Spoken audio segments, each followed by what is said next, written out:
Oke, Shalom semuanya. Apa kabar?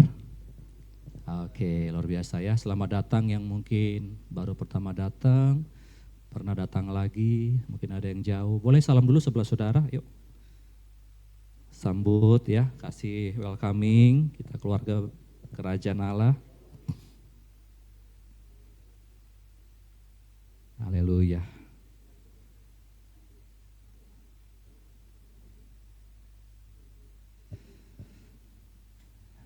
Oke.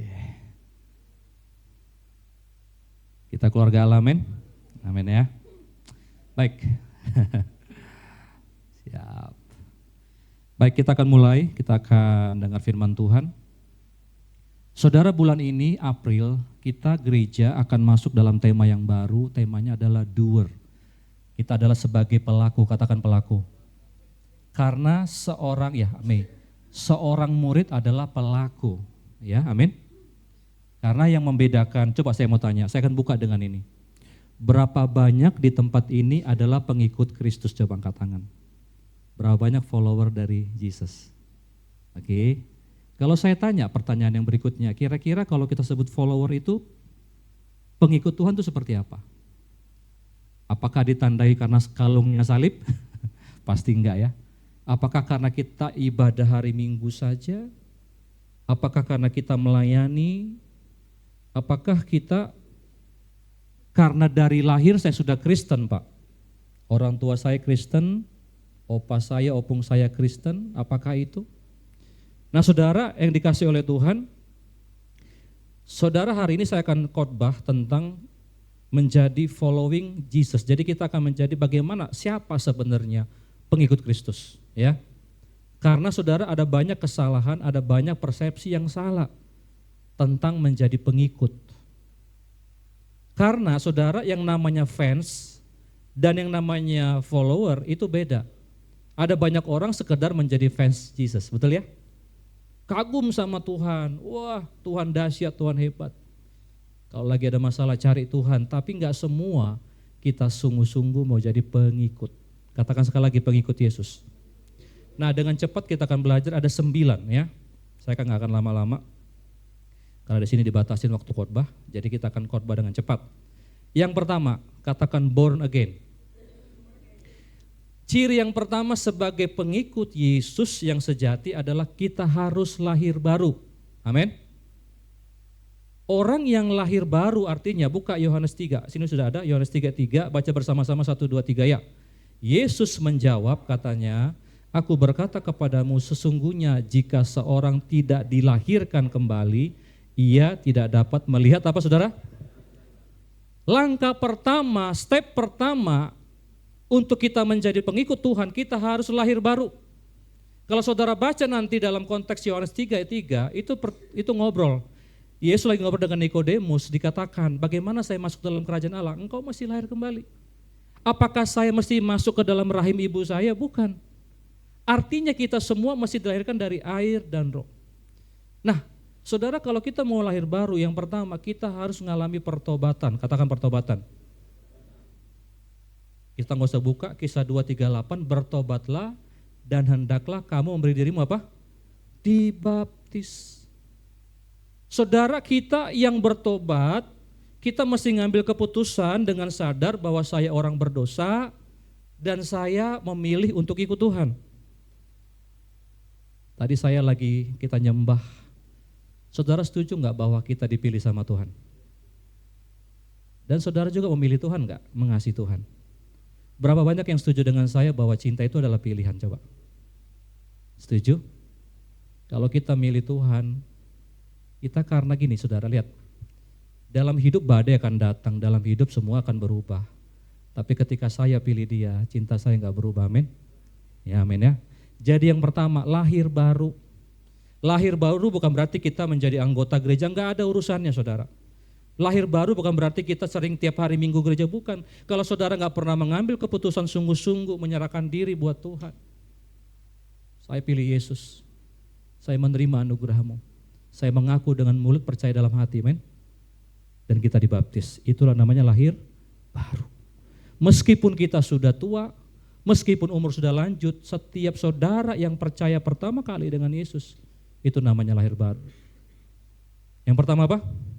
Lahir baru. Step kedua, ciri yang kedua.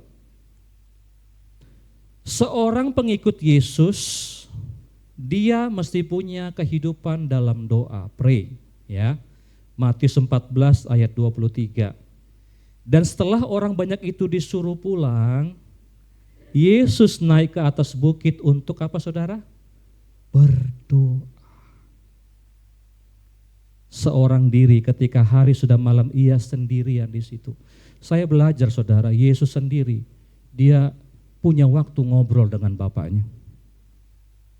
Habis dia khotbah, capek. Semalam-malaman dia berdoa, dia ngobrol sama Bapak. Ya. Alkitab juga mencatat, kita nggak buka semua ayatnya. Pagi-pagi benar, betul ya? Dia doa. Bahkan ketika di Getsemani dia lagi ketakutan, dia ngapain? Doa. Doa pengikut Yesus bukan sekedar doa makan, amin. Tiap waktu dia berdoa, dia ambil waktu. Dia ambil waktu, ini ciri yang kedua. Saya mau tanya sama saudara-saudara, berdoa enggak tiap hari? Punya waktu enggak dengan Tuhan? Atau kalau kepepet aja berdoa? Seorang pengikut, dia punya waktu. Dia ngobrol sama Bapak dalam segala keadaan. Saya semenjak bertobat pertama sekali tahun 96, saya punya kebiasaan untuk berdoa. Ngobrol sama Bapak. Doa ini enggak dibatasi, mesti harus berlutut, harus nyanyi, enggak saudara ya. Kita bisa ngobrol kapan saja, amin. Kadang-kadang lagi di motor gitu, waduh ngobrol sama Bapak, lagi pakai helm. Enggak ada yang lihat, tiba-tiba nangis gitu ketemu Tuhan. Bakal kita katakan kalau kamu berdoa kunci kamarmu, betul? Kita enggak berdoa di pinggir-pinggir jalan, enggak. Kita mau punya waktu sama Tuhan. Katakan punya waktu. Apakah kita pengikut Tuhan? Nomor 2 apa? Doa. 3. Poin yang ketiga adalah listen to him. Kita mendengarkan dia. Ya, Matius 17 ayat 5. Dan tiba-tiba sedang ia berkata-kata, turunlah awan yang terang menaungi mereka. Dan dari dalam awan itu, ini ketika Yesus dibaptis ya, terdengar suara yang berkata, inilah anak yang kukasihi, kepadanya lah aku berkenan. Apa saudara? Dengarkanlah. Ini berhubungan dengan poin yang kedua. Doa itu bukan cuma permohonan, amin. Kita mesti punya waktu untuk dengar dia. Kadang-kadang kita berdoa, Tuhan berkati usahaku, Tuhan berkati anakku, berkati semua. Setelah semua selesai permohonan, kira-kira Tuhan mau bicara, udah pergi dia, amin katanya. Tuhan gak jadi ngomong. Katakan listen to him. Dengar. Sekarang dengan banyaknya informasi, coba berapa banyak ya jujur ya, kalau baru bangun langsung HP dulu dibuka, dibaca-baca. Ada yang gak apa-apa juga sebenarnya ya. Tapi kalau kita terlalu banyak informasi, kadang-kadang kita nggak ngerti mana suara Tuhan, betul nggak? Hari di mana kita hidup, di mana terlalu too much informasi, banyak banget. TikTok, ya kan? Facebook, ting bunyi semua. Di zaman kita hidup, kita perlu kasih telinga, dengar Tuhan mau bicara apa, amin. Amin. Ini membedakan pengikut dengan sekedar fans. Alkitab berkata begini, ketika Roh Kudus berbicara, jangan keraskan hatimu. Saya mendapat pengertian di beberapa waktu yang lalu. Roh Kudus itu setiap saat dia rindu bicara sama kita, amin. Tetapi masalahnya yang menjadi penghalang, kita gak kasih telinga sama dia. Ada gak yang pernah ngerasakan tiba-tiba kayak ngalami diluputkan, pernah gak sih? Kayak dikasih kode sama Tuhan, pernah ngalami? Jangan ke sana. Kok kenapa ya hatiku kok nggak tenang? Kadang-kadang Tuhan pakai hati kita. Memang nggak semua suara hati itu suara Tuhan, betul nggak? Ada suara-suara di hati, ya, yang mungkin perlu diuji lagi. Tapi kebanyakan Tuhan kasih damai sejahtera untuk kita, Tuhan bicara sama kita. Setuju? Katakan amin. Ya kasih. Dan biasanya Roh Kudus akan lembut berbicara, kasih tahu. Jangan nak, lepaskan, udah selesaikan. Apa poin berikutnya? Listen to Kasih waktu dengar Tuhan. Kadang-kadang semakin kita rohani, semakin lama ikut Tuhan, kadang-kadang kita merasa nggak perlu lagi dengar Tuhan. Padahal Tuhan sampai sekarang berbicara sama kita. Next. Seorang pengikut Tuhan, kita harus believe. Kita harus apa? Percaya. Katakan percaya. Yohanes 3:16, baca bersama-sama 1, 2, 3 ya. Karena begitu besar kasih Allah akan dunia ini sehingga ia telah mengaruniakan anaknya yang tunggal, supaya setiap orang yang percaya kepadanya tidak melainkan beroleh hidup yang kekal. Percaya adalah hal dasar, saudara. Bagaimana kita bisa taat sama Tuhan kalau kita nggak percaya sama Dia, betul nggak? Bagaimana kita bisa mengikut Dia kalau kita nggak percaya sama Dia? Percaya dari hati, saudara. Saudara, akhir zaman hal yang akan dirusak sama iblis adalah iman kita. Makanya Alkitab katakan kalau nanti Tuhan datang kedua kali, adakah didapatinya iman di bumi? Iblis itu kalau geser saudara itu pelan-pelan. Pernah dengar kejadian enggak ketika ada pesawat itu yang nyasar ke tempat, saya lupa Rusia atau mana gitu, hanya gara-gara meleset dikit. Salah koordinatnya, saudara. Ini kalau meleset dikit, lama-lama jauh, saudara. Makanya dosa itu adalah harmatia, artinya missing the target. Missing, lewat dikit nih. Beberapa kita sudah gak mempercayakan lagi hidup kita. Bang, sekarang kalau gak nyari duit sungguh-sungguh, nantilah ibadah-ibadah itu. Duit dulu bang. Lihat, mulai diselewengkan. Sehingga kita akan mulai kompromi dengan itu. Kita gak yakin lagi sama Tuhan yang panggil kita. Umur sudah lanjut, bang. Siapa aja yang datang ambil, enggak, santai. Tuhan pasti sediakan, amin. Hanya terlambat aja datangnya. Yang terlambat belum tentu yang tidak baik, betul? Biasanya makanan kalau kita pesan, kalau lama banget datangnya, itu saudara pasti enak biasanya.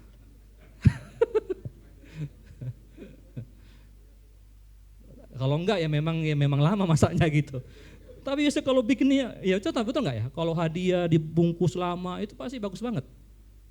Terkadang waktu kita nunggu yang terbaik dari Tuhan bisa lama. Karena lagi dirangkai sama Tuhan, betul enggak? Katakan believe. Jangan hilang keyakinan, amin. Jangan enggak percaya. Oh, aku ngikut Tuhan kok, ini aja masalahku. Dengar. Tuhan itu caranya macam-macam, amin. Ya, tetaplah percaya sama Dia. Next. Yang berikutnya tanda daripada kita pengikut Tuhan adalah obey Him, taat. Yohanes 8 ayat 12. Maka Yesus berkata pula kepada orang banyak, katanya, Akulah terang dunia, barang siapa mengikut aku, ia tidak akan berjalan dalam kegelapan, melainkan ia akan mempunyai terang hidup. Taat. Seringkali taat itu sulit, betul? Tapi dengar, waktu engkau taat, engkau sedang berjalan dalam terang, bukan dalam gelap. Yang setuju katakan amin. Mengampuni itu kadang berat. Tapi saya mau katakan ketika engkau belajar mengampuni, percayalah, orang mengampuni adalah orang yang bahagia, betul? Walaupun kadang-kadang susah. Enak kali dia, Pak. Enak banget dia, ngancurin hatiku. Sekarang aku mesti lepaskan pengampun, enak banget dia. Kita simpan terus kesalahan. Kita ingat, sepanjang nafas ini ada, tidak akan kumaafkan. Maka penyakit mulai bermunculan satu-satu. Tensi makin tinggi, asam urat naik. Hatinya enggak tenang, betul enggak? Tidur enggak nyenyak. Kaulah segala, muka dia muncul saudara, dalam nama Yesus. Udah lepaskan aja pengampunan ya. Kita sudah sering belajar ya bahwa mengampuni itu taat, obey. Ketika Tuhan kasih, beri aja. Nggak usah dipikirin, nanti gimana, nanti aku miskin, percaya saja. Ingat, ini semua berkaitan, gimana kita mau obey kalau kita nggak percaya, betul? Taat. Makanya ciri murid sejati itu mereka taat. Kita semua datang ke sini selain kita mengasihi Tuhan karena kita taat sama Tuhan, betul? Alkitab berkata kuduskanlah hari Sabat. Jangan cuma cari berkat. Kita mau taat. Saudara bisa baca di Alkitab banyak banget ya, hamba-hamba Tuhan yang taat. Next. Yang berikutnya adalah love Him. Ciri yang berikutnya adalah mengasihi Tuhan. Markus 12 ayat 30. Kasihilah Tuhan Allahmu dengan apa saudara? Katakan segenap. Segenap hatimu, dengan segenap jiwamu, dan dengan segenap akal budimu, dan dengan segenap apa? Kekuatanmu. Waktu saya merenungkan ini, saya fokus dengan kata segenap. Kasih kita bukan sebagian, betul? Segenap. Segenap pikiran kita. Kadang-kadang pikiran kita suka nyimpang. Pikiran kita suka enggak berkenan. Mulai, Tuhan, ini pikiranku. Aku kasih segenap, tolong bantu saya Tuhan. Karena orang yang mengasihi Tuhan harus segenap. Segenap pikiran, segenap hati, bahkan segenap kekuatan. Waktu kita mulai enggak kudus, kita mulai tahu, oh pikiranku enggak benar ya. Ingatkan firman ini. Waktu kita percaya saya pengikut Tuhan, saya masih mengasihi dengan segenap hati saya, pikiran saya, jiwa saya. Karena Tuhan sendiri sudah mengasihi kita dengan segenap jiwanya, betul enggak? Kita barusan memperingati kematian dan kebangkitan, betul? Enggak ada yang mau mati segitunya kalau dia enggak mengasihi kita. Cuman terkadang kita ngasih Tuhan enggak segenap, betul enggak sih? Ya Tuhan, untuk ini aku bisa mengasihi Engkau, kalau untuk ini enggak. Untuk ini bisa, untuk ini enggak. Segenap. Kalau rajin ke gereja oke. Tapi kalau memberi persembahan, antar dulu Tuhan, pilih-pilih saudara. Kalau kita memberi persembahan oke. Tapi kalau kita mengampuni enggak bisa. Kalau kita mau mengasihi Tuhan segenap. Ini ayatnya saudara. Mau menjadi pengikut Tuhan? Kasihilah dia dengan segenap. Termasuk waktu kita berpadanan, tadi firman lagu kita luar biasa ya, waktu kita berpadanan dengan firman. Ada banyak orang-orang yang melakukan firman hanya karena takut sama Tuhan, takut nanti dihukum. Enggak ada ketakutan dalam Tuhan, amin. Dalam kasih enggak ada ketakutan. Tapi waktu kita dengar firman, kita mau lakukan karena kita mencintai dia, betul? Orang-orang yang layani di sini saya percaya mereka karena mengasihi Tuhan. Kasih talentanya karena mengasihi Tuhan. Makanya love is never fail, amin. Cinta itu enggak pernah gagal saudara. Kalau kita punya dasar yang lain, punya motivasi yang lain untuk melayani Tuhan karena bukan kasih, pasti kita akan kecewa. Katakan love him. Ya. Next, yang berikutnya. Sebagai murid, sebagai following of Jesus, kita harus belajar untuk share him, memberitakan ya. Jadi kita memberitakan tentang dia. Mesti ngomong tentang Injil. Matius 28 ayat 19. Karena itu apa saudara? Pergilah, jadikanlah semua bangsa muridku dan baptislah mereka dalam nama Bapa dan Anak dan Roh Kudus. Saya selalu percaya waktu kita tidak mau kasih tahu siapa Yesus, waktu kita enggak mau share tentang firman yang hidup, tentang Injil, kita orang egois saudara, betul enggak?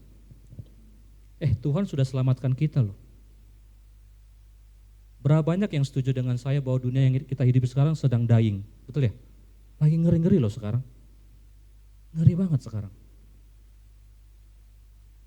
Tuhan tidak pernah minta kita menangkan jiwa, yang Tuhan minta share, betul? Bersaksi. Kasih tahu siapa Yesus. Kasih tahu apa yang Yesus lakukan dalam hidup kita. Urusan dia percaya nggak percaya bukan urusan saudara. Karena yang menginsafkan dunia akan dosa siapa? Roh Kudus, bukan kita. Kita nggak bisa menangkan satu orang pun, nggak bisa. Tapi kita bisa ngomong tentang siapa Yesus, amin? Amin. Seorang follower, seorang pengikut Yesus belajar untuk share. Pakai TikTok saudara untuk share. Amin. Sekarang TikTok itu ngeri-ngeri. Tadi sering-sering dengan istriku di mobil. Sekarang disukain orang itu yang aneh-aneh pokoknya. Mohon maaf ya sekali lagi ya. Yang kadang-kadang kita nggak tahu ini laki-laki atau perempuan gitu, share sesuatu, pengikutnya banyak banget. Ayo dong kita jangan sekedar sharing sesuatu. Saya senang ya kadang-kadang di sini ada beberapa orang saya lihat di IG-nya, di Facebook-nya, sharing kegiatannya, sharing mereka mungkin berdoa, sharing bagaimana kebaikan Tuhan, itu keren, amin. Penuhi dunia dengan pesan Tuhan, amin. Kalau nggak bisa bikin konten gimana bang? Ya udah tinggal repost aja lah. Share him, amin. Itu kita artinya kita pengikut Tuhan. Jangan malu dengan imanmu, amin. Jangan malu. Justru mereka kadang-kadang, saya kemarin punya teman cerita, Pak, saya ini punya kemampuan nyanyi Pak katanya. Jadi dia orang, saya lupa orang Kupang atau orang apa, teman ada pelayanan di tempat lain. Suaranya cukup bagus saudara. Dan dia bikin kayak konten-konten nyanyi. Nah tiba-tiba, ini yang menarik, waktu dia bikin konten nyanyi, ada 1 atau 2 orang bikin komen sama dia, Pak, waktu saya dengar lagu Bapak, saya dijamah Tuhan katanya. Kadang-kadang kita nggak tahu yang mana yang kita share, yang nyentuh hati orang, betul nggak? Amin saudara. Apakah saudara pengikut Tuhan? Belajar share. Share him, pergilah. Jangan diem, kasih tahu. Saya pernah belajar ini beberapa tahun yang lalu. Kenapa gelap berkuasa?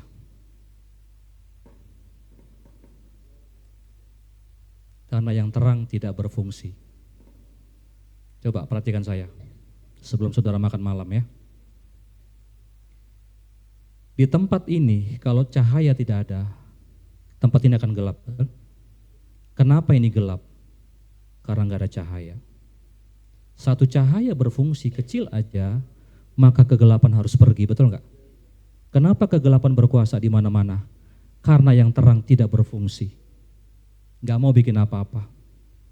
Malah sekarang banyak orang bunglon, menyamarkan dirinya. Jangan samarkan diri. Alkitab katakan kalau kamu malu mengakui aku malu mengakui aku, betul nggak? Jangan malu. Doa pun nanti pura-pura jatuh sendoknya. Kenapa? Doa aja. Dalam nama Yesus Tuhan berkati makan ini. Amin. Doa aja. Kadang-kadang orang di luar sana mereka nggak malu dengan iman mereka. Kenapa kita malu? Tapi di sini nggak ada yang malu, amin. Amin ya. Tadi kan lagunya aku tak ingin kompromi, amin. Mau saudara? Bilang sebelah saudara, kamu adalah pengikut Kristus. Bilang, yuk. Jangan malu ya.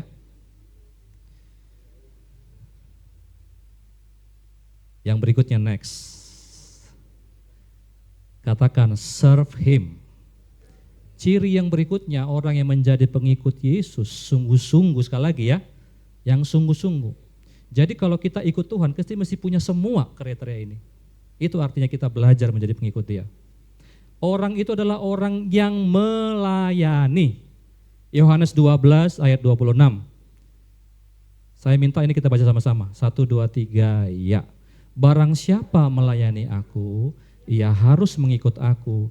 Dan di mana aku berada, di situ pun pelayanku berada. Barang siapa melayani aku, apa saudara? Wow, keren. Berikan tepuk tangan bagi Tuhan. Saya mau tanya, mau dihormati Tuhan enggak? Waktu kita belajar melayani Dia, engkau dihormati sama Tuhan. Makanya kalau engkau melayani Tuhan, jangan minta-minta berkat. Amin. Tuhan respect sama saudara. Kalau mau kerajaan Allah bekerja, kalau mau kerajaan Allah bikin sesuatu dalam hidup saudara, layani Dia. Amin. Pak Pendeta, aku gak bisa ngapa-ngapain Pak. Muka aku seram Pak. Udah kok ngambil kolekte aja. Ambil kolekte.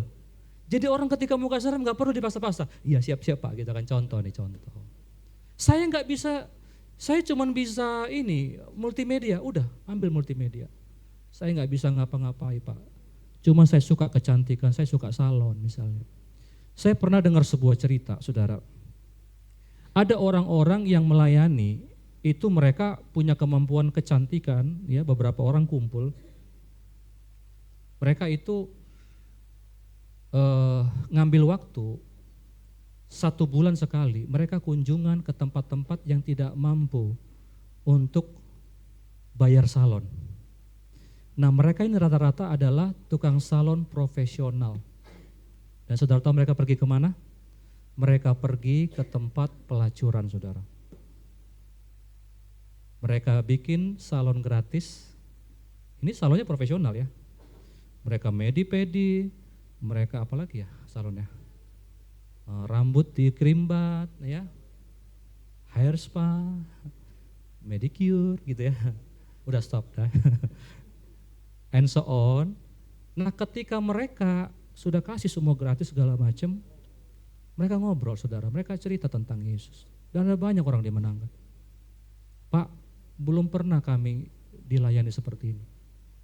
Ada orang punya kemampuan montir, saudara. Bisa benerin, dia nggak bisa ngapa-ngapain, dia nggak pintar nyanyi. Kalau dia nyanyi banyak orang masuk neraka, saudara ya. Tapi dia punya kemampuan untuk bongkar.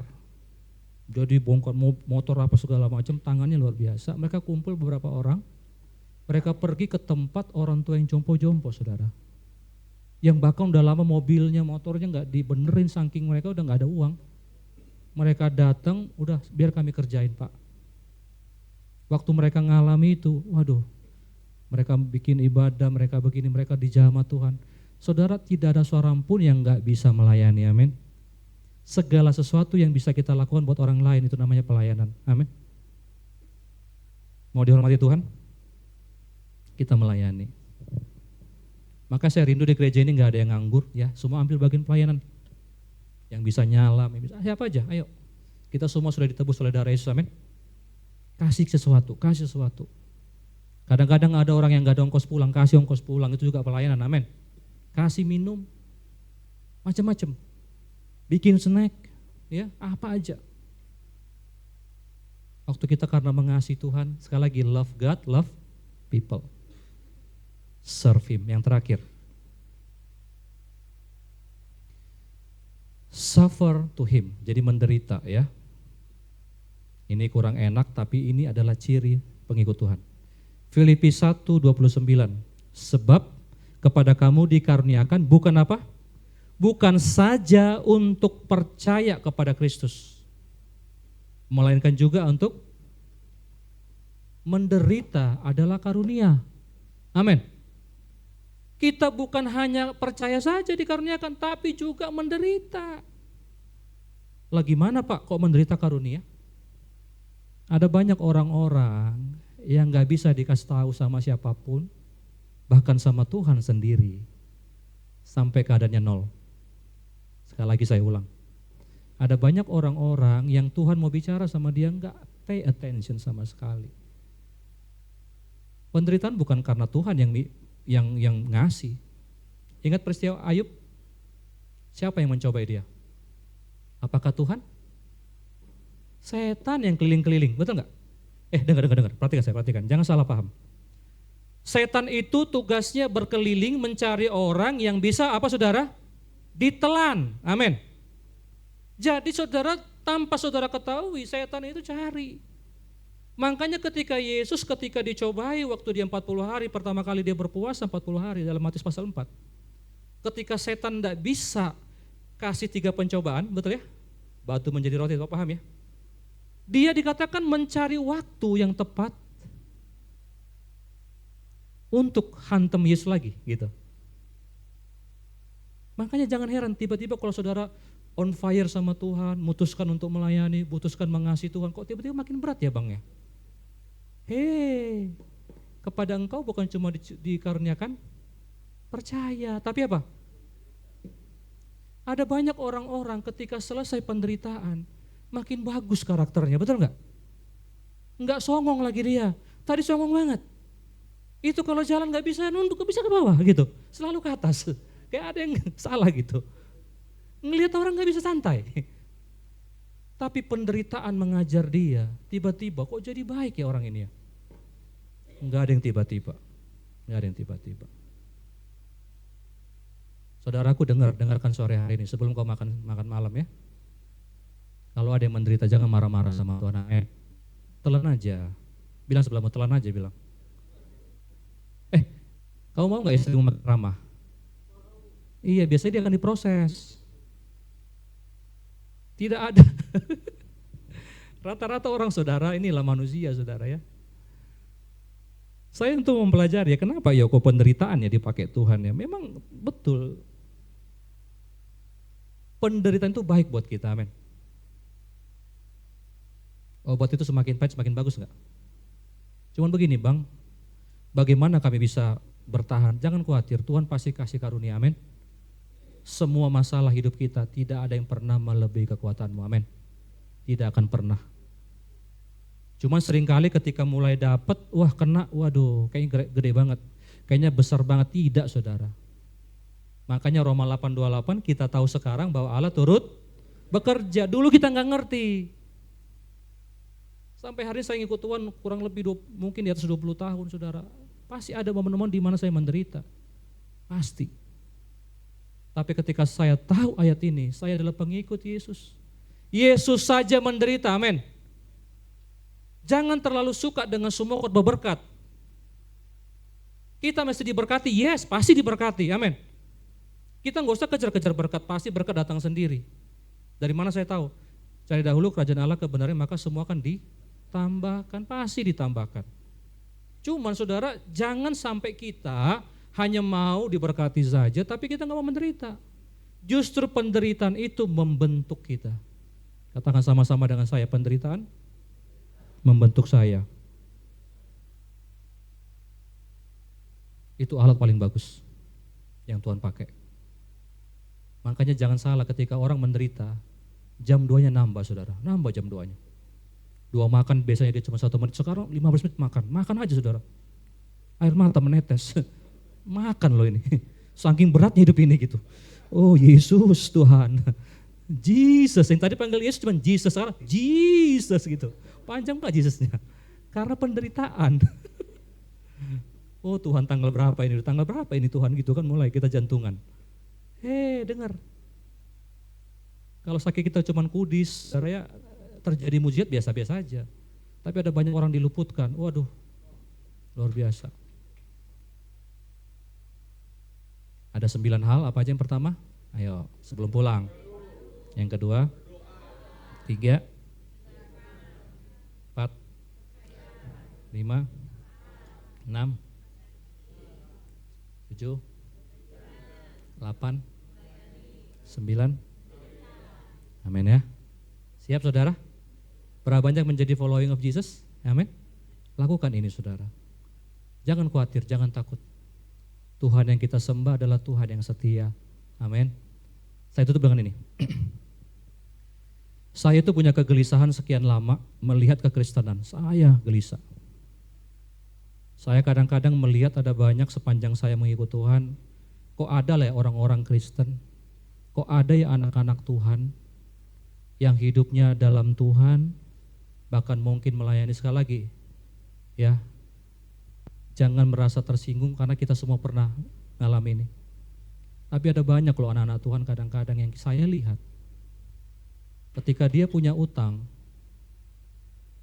dan ditagih, dia lebih galak daripada yang nagih.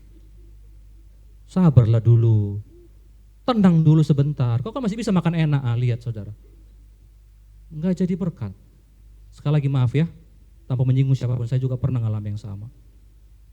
Ada orang-orang Kristen yang terkadang mereka rajin, bahkan ibadah rajin, berdoa segala macam. Hidupnya enggak jadi berkat. Males misalnya. Enggak ngapa-ngapain, tiba-tiba enggak diberkati, marah-marah sama Tuhan. Aku kan udah kasih persembahan Tuhan. Alkitab ngomong kalau kamu malas pergilah kepada semut, betul? Alkitab itu ngajari cara hidup. Ada banyak kadang-kadang saya tuh memperhatikan, kok cara hidup kita, kok gaya hidup kita enggak sesuai dengan kebenaran. Nah akhirnya saya menemukan bahwa kalau orang Kristen tidak menjadi pengikut Yesus, kita akan menjadi sandungan, betul? Setuju enggak? Kalau Anda enggak putuskan jadi pengikut Yesus, sandungan. Alkitab katakan pergilah jadikan segala bangsa jadi murid. Seorang murid adalah orang yang meniru gurunya. Saudara mau? Mari bangkit berdiri.